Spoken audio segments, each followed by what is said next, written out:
We're back. There we go. We are going to do a little interview of me on recovery. Let's do it. And what questions Dom has for me. Also, if you guys want to pop in, there's nobody on there, so it doesn't matter right now. We can watch it again later. Yeah. What's up, Fortnite? Hey, how did you get the name Fortnite? I don't think he stayed. First off. He didn't stay. Because you can pick your own name. But you can't have two or whatever. You can change your handle at any time. Oh, okay. What's up, Viper? So, hey, stick around. I'm going to be getting interviewed on recovery from this man, my co-host. We're making a little podcast for the YouTube. It's going to be fun. It's going to be funny. You can go ahead and fire away at any time, Dom. Sure. I think the question I would most like to know offhand would be, I'm assuming that there's been lots of times in your 20 years of addiction that recovery's been offered to you or demanded of you. Like when you got arrested or there's been lots of times that's been on the table. Oh, yeah. Okay? And I'm also assuming that there's been a lot of times you said, okay, I'm going to do it. Yeah. And you didn't at all. Never. No. Not once. What was different about this time? This time. So, they talk about the aha moment, which is like, obviously it finally clicked on you, you know? It clicked in your head. And like, I thought I went through that, like, I don't even know how many times in my life with all the programs I did and all the, prison time and, having to restart from scratch and just all the stupid stuff that I didn't pay attention to that I should have. But with this one, obviously with the divorce and stuff with my wife, I mean, sure. That had a major factor in it, but... Well, you'd lost relationships before because of the addiction, right? Yeah, but I've never had the kids involved. Yeah. I've never had my own children involved. So all the toxic relationships I was in, I was with the girl for sex and drugs. There was only one reason why we were together. Mm-hmm. And that's why they always ended so badly, at least some relationships. Especially this time, though, I obviously had a lot more invested in life. I had a lot more invested in myself.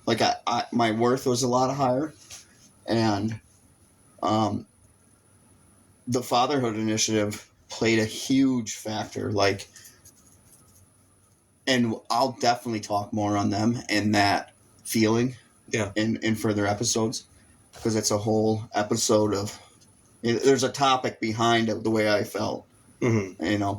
But so the footprint that I have on Earth, it's just fucking horrible, Yeah. And that's also another reason why I was just like, I have to be done this time. Like, there's no way that I could continue living life the way I am. And, they say like cats have 9 lives. There's no way I could continue to keep living life and throw everything away, one more time and rebuild. Especially obviously I got the house, I own everything. If I threw all that away, how do you come back from that? So I'm sitting in there this last time and I'm thinking there's no fucking way that I could rebuild, Yeah. And I mean, I don't know. You've probably never really felt it. Maybe with the OWI, just the lowest you could ever go. You can't get any lower in life. Not so much. Yeah, that's what I'm saying. So not like you did. I did my own way. Not like you did. Yeah. But you mentioned your footprint. You didn't care about your footprint before. I didn't. What made you suddenly start caring about a footprint that before you would have scoffed at? Yeah. What did that? So, honestly, spiritual. It is spiritual, but obviously, I'm not Christian. Mm-hmm. And I drove to Ohio to see my friends. Mm-hmm. And I told you the story about the Tyler Childers song. Yeah. And then the music quit, I was like looking up, like screaming at my mom, and I'm pagan, so like I believe in my ancestors watch over me, and I'm screaming like at my mom because she was my childhood trauma. Yeah, childhood trauma. We'll have to backstory now. I'll have to tell them if you want. So like, the only person I loved in my life was my mom, and you know this. So then like I asked her. The only person I ever asked for help in drug addiction was my mother, and you know this. She turned me down. She didn't turn me down, but she said that was my phone. Oh. Hey Gracie, she said that. Sorry. No, keep going. She says that she doesn't know how to help me, and that I'd have to figure it out on my own. You know, and I'm like 19 fucking years old. And so, like, and I didn't know that was my trauma. I didn't know that affected me the way it did until this last relapse. Yeah. And then, so I'm driving to Ohio, and I'm yelling at her, you know, because I was going there to get help. And I was just like, how could you let me fall back in this? How could you let me after, 3.5 years, 4 years, how could you let me do this? Because like I felt like I was living my life, up to her standards, being a better person. And the radio quit, and it started playing the Tyler Childers songs from that I not proposed to Taylor with, but proposed to be our wedding song. Yeah. And he says Cody in the verse, and it played right to that. So I was like, oh my God, like obviously my religion and spirituality is true. And like, so that was a big factor. Hey guys. Hey Nicole. We're just doing some Grace. Gracie. That's my niece, Gracie. Dude. Gracie. That's my niece from Wisconsin. Howdy, Grace. And then Nicole, and then Emily's on. For you guys that don't know, this is Dominic. It's my co-host, best friend. He's been there. He's my rock. He's giving me questions, and I'm giving them answers. Until you guys do. Somebody send in a question. Yeah, you guys can ask questions. What's up, Emperor? These guys, most of these people already know me. That's all right. Know my story. Hello. Nice to meet you. 100,000 hours late. Yeah. No, we haven't been on that long, Gracie. All right. So, did I answer the question? Do you think you answered the question? I feel like I did. Then you answered the question. I feel like I ADHD'd a lot. I've never heard a linear answer out of you ever. So, I mean... Yeah. No, I mean, I asked you the question, you gave me your answer. Yeah. Do you have another one? Day to day, what would you say is your biggest trigger? So, I have two. Okay. I have two triggers. And it's boredom and stress.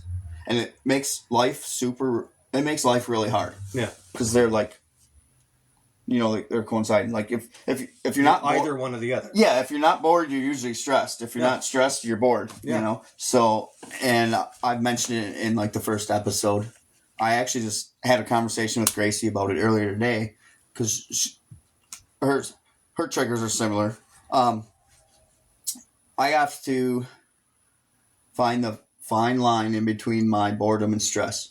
I can't take on too much because if I get too stressed out, I could go out and use, If I'm too bored, I could use, So I have to just stay busy and find things to occupy my time to not worry about drugs, Which, I mean, there's a lot more to it than just staying busy, It's a wholeness that you have to become whole again, to stay in recovery and to not go back to using drugs,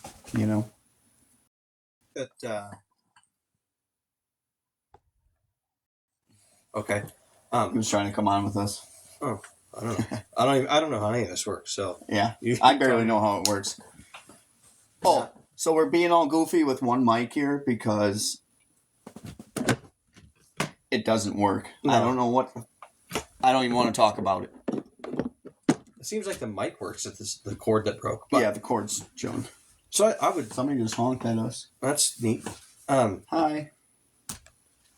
I would bet that most recovering addicts would agree with that statement that it's boredom and boredom and stress are both triggers. Yeah, I mean, there isn't many that I haven't met that, like even in groups and stuff, that like when they have you do paperwork or whatnot, that don't have them two down on their list of triggers. Yeah, because I can tell you that. I mean, if somebody's struggling with not drugs but like losing their temper, well, stress.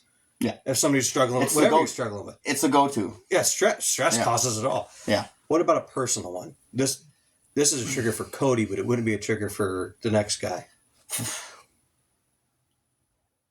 Honestly, it would be. I mean, it's so hard because there isn't many that aren't going to be for the next guy. Like there's. I don't know. That's a tough question. It really is. I've never been asked that in my recovery. I really never have. And even it's such a personal thing, recovery. You got to know the differences between, like, this applies to all addicts, but it's such a personal thing. You got to know yourself too. I would imagine. Yeah, you definitely do, and it's all about you. Yeah. Let's circle back to that. I will think on it. That I've honestly never been asked that in 20 years. Like deep personal. Yeah, I mean, I'm imagining, like, if I don't know, there might be, maybe there's a if I was a heavy drinker or something, maybe every time I see Dr. Pepper, because that was my favorite, Flaming Dr. Pepper. I don't know. I'm just making stuff up that, like, okay, that was my favorite thing. Yeah. That's what I can't do, even though other people can drink Dr. Pepper. And that's a dumb example. But I'm wondering about things like that. Yeah, so maybe I'm just overthinking it because, like, when I think personal, I think, like, nobody else could ever have it. Oh, no, listen, if I'm stressed enough... There's a couple people from my life that if I see them, it's either we're getting high... Or you gotta leave. Or I gotta, like, get out of here right now. Sure, and they don't live in this state, so that's a good thing, Yeah. So that's super personal. Like, sure, there's definitely 3 people that, like, if I come in contact with them, I just we gotta beat feet right now, bud. Let's get the fuck out of here. Yeah. So, anybody out there? Anybody got? I don't want to ignore people. Yeah. How many people are on right now? I don't even know how to read that. There's 5 people watching, and we have 1,500 likes. Fuck. Why'd you say fuck? I said what? Oh. I don't care about swearing. What's up, guys? Thanks for all the likes. Appreciate it. 1,500 likes. This guy said he's ready for a mustache ride. He's got to be talking about you. I'm in need of a shave. I wouldn't say it's full-on mustache yet. Oh, man. That was the best comment all night. What is your DOC? I did all my time in Wisconsin, so... What's DOC? DOC number. 565-128. I know. Huh? Okay. The Department of Corrections number. Oh. The number that they tagged you with. You know how cows get poked through the ear with like a number? That's what they do in prisons. It's on all your clothes. It's on all your underwear. It's on all your shit. Your TV, everything. Headphones. Everything. Everything, dude. What's that comment there? Drug of choice. I was amphetamines, methamphetamine, Adderall. Uppers? Upper speed.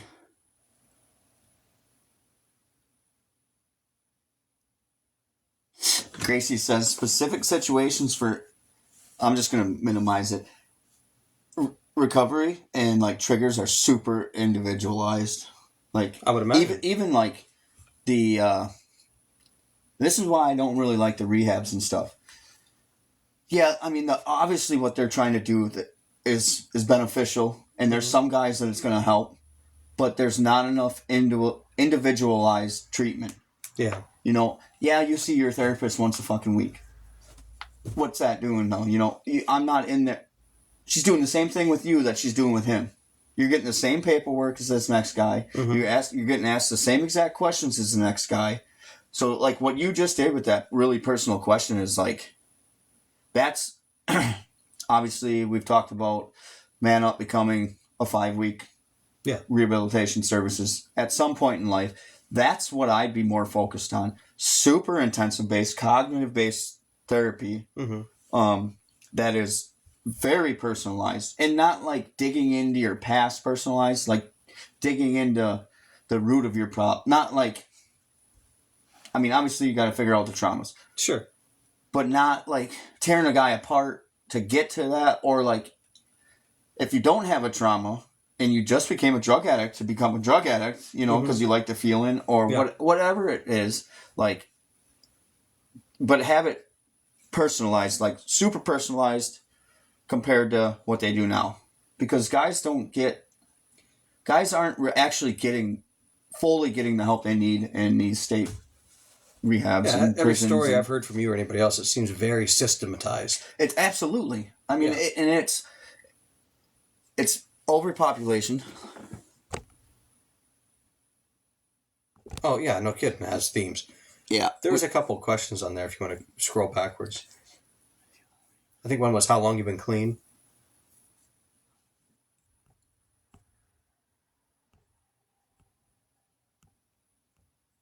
I haven't seen that.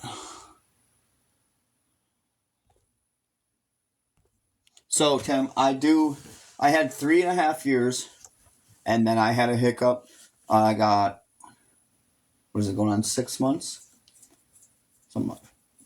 Yeah, I don't remember. I don't know where you're going with this. Yeah, that's how long I was clean. Not very long. I had a hiccup not too long ago. But since then, we've obviously started this podcast. I'm using it for my own recovery. Dominic is the complete opposite of me. He's never had drug addiction. He's never had, thank you, man. I appreciate that. Keep following. So Dominic's never had addiction issues or anything like that. So we're trying to do like solar opposites here and give as many outlooks as we possibly can. And this episode is just kind of like bullshitting, you know. We're not digging into the notebook I have on outlooks. We're gonna have something that's a little more like a. Yeah, once we get up and rolling, it's gonna be more. We'll have a routine, you know. Once we have the studio all figured out. Yeah, which we can't even figure out our microphones right now. Yeah, let alone any sort of actual. It took us 2 freaking hours to start this. Congrats for coming back, it says. Yeah. Hey, Danny. She said, this is, Nicole, I completely agree with you with the therapist problem. And where is it? Oh, my phone's, so if you know that there's a problem with therapists and the programs like the rehabs and stuff, you would love the DSM-5 I made. If out of this box here, it's supposed to portray the book that the therapists follow. Yeah. That's from like the 80s. I was going to have it posted up here and to open up the episode, and then I was going to smack it off the table. You know, as in like, because it's based around marijuana. It's from the 80s. Like, it's based, and it says in there, if you smoke so much weed in 1 month period that you're a drug addict. Yeah. And they use it still today. I mean, they've revised it a few times, but it's not. I mean, even if there was good, I don't know. I'm just saying. I've met people who smoke. I met potheads and I met crack addicts. There's a big difference. So there's no way you can treat both those problems with the same approach. Once the crack epidemic happened, that book is irrelevant, dude, because nothing in there has anything to do with crack. That's what I'm saying. So they just revised this thing. They just added to it. That's ridiculous. I mean, they added to it what they knew, but what did they really know at the time? Because now we know stuff about the crack, you know. Yeah, sure. You know, but like, or whatever it is. I mean, you can't. Yeah. You can't take a Tylenol for cancer. It was like two different. You take Tylenol for a headache. Yeah. They're two different things. They take two different treatments. And that's what makes sense to me, at least. The other thing is like, so the federal government puts out these. This is what has to be taught in the states' rehabs. Mm-hmm. Then it's on the states on how they deliver that. But they still have to deliver the same criteria that the feds told them they have to. It's just on how they do it. Okay. So I mean, they could get better on their delivery of this, the material that they're forced to give out. What Was it a that? dog? I don't know. It was It might have been my bed disconnecting from my phone, Oh, maybe that. which is It's weird that your bed connects to your phone. Continue. it's though. a nice bed. It is a nice bed. Did you know about the blood test that no one talks about? If no one talks about it, how should we know? Yeah, that's a good answer, Dom. It's like the first 2 rules of Fight Club. Yeah, you don't talk about Fight Club. What's up, Danielle? That's Taylor's stepsister. Neat.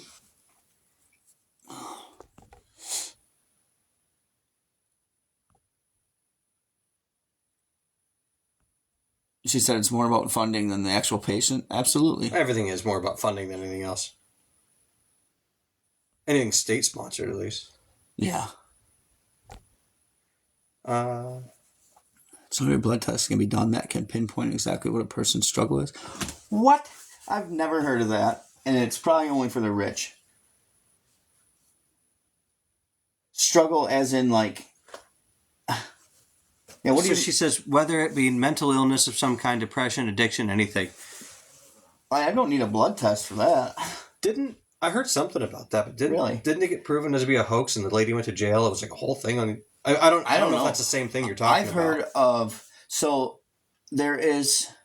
In your brain, there's little like... it's almost like when a deer trail in the woods. Yeah. It leaves a rut, a little Path, little path.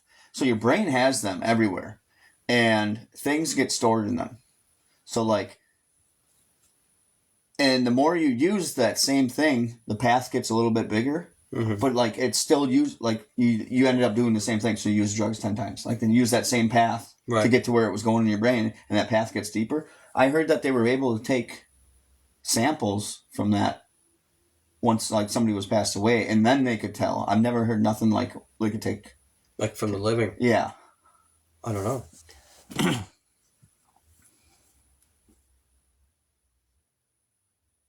That's neat. So I think what they're talking about... I think I need to talk with Nicole more. She seems... You need to talk to Nicole. Well, that raises an interesting issue, or an interesting question. This might be like a more theoretical. Yeah. If you were still struggling with addiction and you knew you needed to quit, Yeah. and there was a pill you could take to make you not an addict anymore, not only would it take away the withdrawal or the cravings, but like it would change your brain into that of a non-addict. Would you do that, or would you rather do it the natural way? I wouldn't. Never. How or why? How? What do you mean? Or not how, but expound on that. Yeah. I would never do that, just like I never got my injection. Okay. The last one that came out. I don't know if they were going to ban us for that or not. We're already restricted. Who knows? No, I would never do that. One, so you'd rather... I don't know the side effects from... You know, if it was new, I wouldn't. Oh, sure. If there was proven, and then it proven that it wouldn't change who I am, because I love who I am nowadays. Like, I would never go back. I would never take back any of the mistakes I made to give up who I am sitting here today. Right, that was kind of my question. Yeah. So you had to grow a lot as a person to overcome the addiction just for as many months as you have so far. Yeah. Like, you're not like a recovered addict. It's not like, oh, it's been 30 years since my last... No, it's been like a few months, right? And, yeah, I'm at early stages. Like, right, but you are a different person today than you were when you went in. But what if back then, what if you could rewind time and go back to that person you were and take a pill and you were no longer an addict? Yeah. But none of the change happened. Was it worth the change, I guess, is really what I'm asking. Was it worth growing up? The 20 years of addiction and everything I gave up and... No. Was it doing it the hard way? I mean... Tough question. That's like a sci-fi episode of like Star Trek or something. It is. You know? And like, there was a time and point in my life where it was. Yeah. But like the last... I don't know. Before my last time getting locked up and actually being in trouble, which was like 7 years ago, it would have been. But after that last prison bit, that was a long time to sit and like, it wasn't like, it's not worth it anymore, you know, at that point. Yeah. Like the first one, I could have, and I only say that because I learned so much my first prison bit Mhm. about, growing up and maturing, because Sure. I was still young, dude. I was only like 19 when I went Mhm. in. And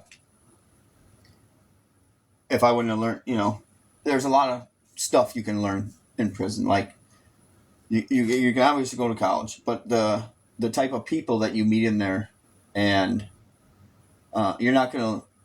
Military is the only thing that's somewhat similar to where you're going to learn the type of mentalities and the routines and like citizens don't see that, and citizens don't see what's going on with the military either. So like, yeah. But so in between my prison stints, that would be the time when I would have taken the pill. I would have been like, all right, Yeah, you wouldn't have gotten that the growing up I've seen in you in the past few months. The change. Yeah. The becoming a better person. Yeah. The only reason you got that was doing it the hard way. Yeah, the last 4 years of my life. Yeah. Yeah. Yeah. And there's definitely. You can't change it. Well, thank you for the motivational quote. That's supposed to be my job, Nicole. We can share. Yeah. While you were talking, I saw a ton of comments. I didn't know if any of them were. It'll be too hard to go back. Yeah. I don't want to skip anybody, but like that's a lot to do. Yeah. No, you're fine, Nicole. Completely fine. So there was one thing I want to hit on. Yeah. What I thought was growing up and becoming a man was just, I got out this last time from prison. Mm-hmm. 4.5 years ago. And then I was like, oh, I'm a man. I'm not using drugs anymore. I'm not. Yeah. Fuck no, dude.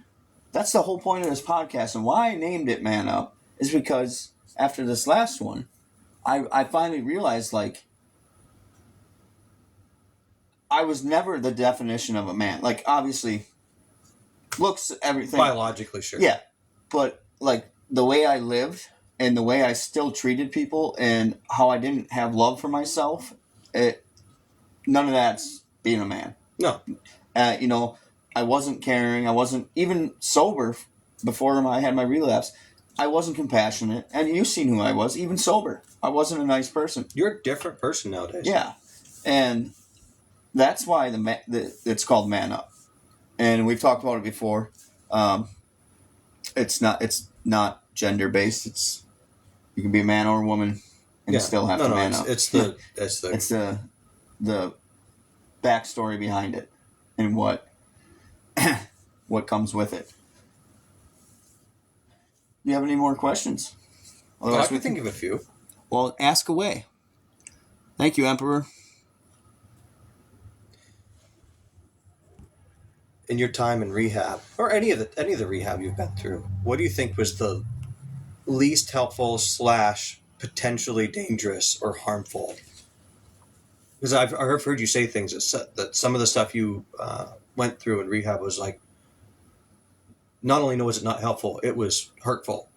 So why don't you talk about that?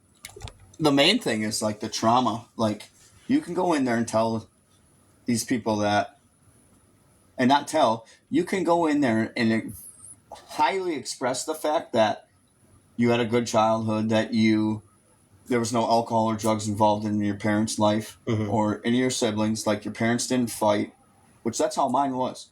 Yeah. Like, I didn't have my trauma until I was 19. And I don't even know if that's my trauma, dude. Like, that's not the closest thing. Yeah, that's like the worst thing that in my drug using that happened to me. Like, I wasn't beat as a child. I'd never seen my parents argue. Like, unless it happened before I knew maybe I had a brain. possibly. Yeah, but why? How? Yeah. What? Yeah. It suddenly changed when you got a little older. Yeah. Yeah, and if it did, how are these therapists going to get me to remember that? Right. That's the thing. And they have people that literally think that happened, and they literally make you believe that you had something happen to you before you could remember it, and that's why you need treatment for your trauma to fix your drug addiction. Because something bad must have happened to you because it couldn't be your fault? Is that what you're saying? Yeah. Well, so that's they ridiculous. want you to... Yeah. Yeah. So my drug addiction was completely my fault. I was on drugs before I asked my mom that. I just got worse after. Right. You know. So I started using drugs because Adderall being taken away. I was old enough to know the feeling. I was already hanging out with kids that were doing drugs, but once I didn't have the Adderall and I didn't have that feeling anymore, I obviously went out and found that feeling because I was old enough to know it, and I just, when I couldn't get Adderall in, I moved on to the next best thing because I knew my friends were already using coke and stuff. So it made it really easy to become a drug addict. And then not, well, what I'm about to say gets away from your question. But I think we answered your question now. Go ahead. So not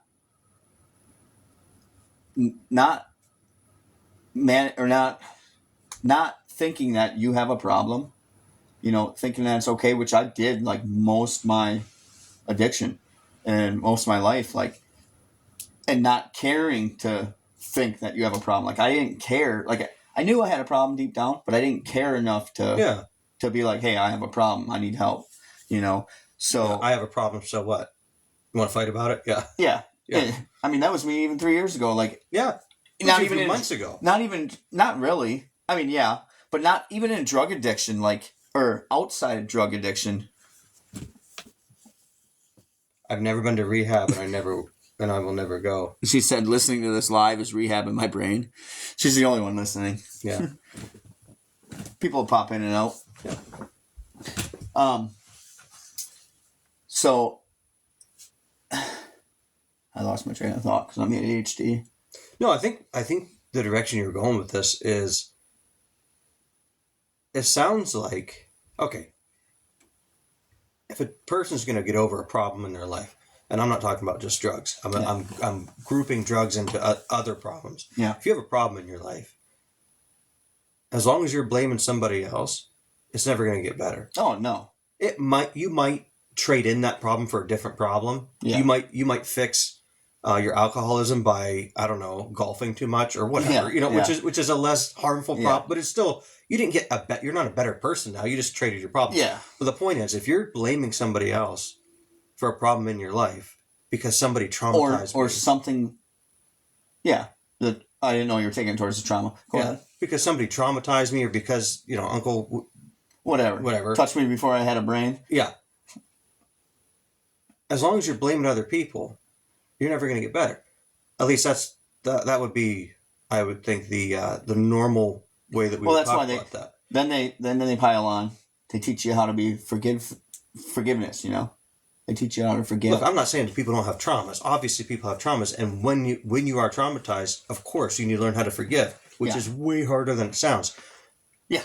But if you have a problem, you got to get to the point where you say, no, you know what? It was me. I did that. Yeah. And absolutely. I have to get better. Yeah. But it sounds like they don't do that at rehab? No, come on. They got to do that a little bit at least. They obviously do. Like, okay.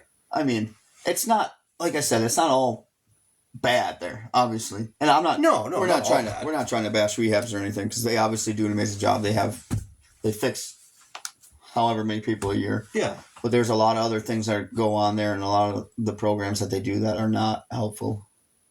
Like, I'll just say the MAT program, the Suboxone. It's not good. I didn't think we'd be bashing rehabs in like our second episode, but it feels good. I think they got us started down that road. Yeah, they did. What do we got? 10:49. One more question. We both got to work tomorrow. Yeah, I got to get up at like 5:30. Yeah. How many viewers do we have? Only one right now. Just one? Yeah. Gracie? And my niece. Yeah, people come and go. It is also late. It's very late. All right. I already did a video this morning giving out resources. So, we don't have to give out resources. No, we don't do that. All right. I heard you say earlier that you wouldn't take back one mistake you made because it made you the person you are today. If you could go back and fix one, you don't have to tell me the details or who it was you hurt, but I can think of a lot of people in my life that, no. I would go back and not hurt that person. Yeah. It would be So what would be like obviously your kids. no, it would be my wife because Yeah. the kids wouldn't know. Yeah. You know, they're young enough; they don't know no better, which is just as bad. But it would be my wife. Yeah. You know, because then the situation with what I'm going through with my kids would never happen. You know. Or do you mean like, can I reverse time and go back and not do it, or go back fix it? Let's say you could go back to you at what you said you got in real trouble at 19, right? Yeah, dude. Let's say you could go back to 18. Yeah, I would not listen, take back. I get to tell you one thing, future or past Cody. Don't do this or do that. When this comes up, take that opportunity or whatever it was. And obviously drug related. Yeah, it would be this last relapse. You would go through everything you went through. Yes. So that's a good answer. It's a great answer. I would not give up any of my mistakes to change who I am today. The man that's sitting here right now, he'll never change again. Yeah. But I'll change every day. But you're gonna keep changing the right way though. I would not give up any mistake that I made in my past at this day, except for my last one. Just because of who it made you. Yeah. Good answer. Yeah. All right. Well, check the comments and we'll get out of here. There's no way. Gracie. Yeah, that's what we want to do, but sometimes it might go a little deeper. I'm sorry. We'll get there. So that's going to be. I need to go to bed. I don't know if you want to call it episode 2 of Man Up, but let's call it 1.5. 1.5. Just a little. We did a little Q&A. Just having a little fun, trying to figure out our equipment. So yeah, that'll be the end of it. Have a good night. Man up.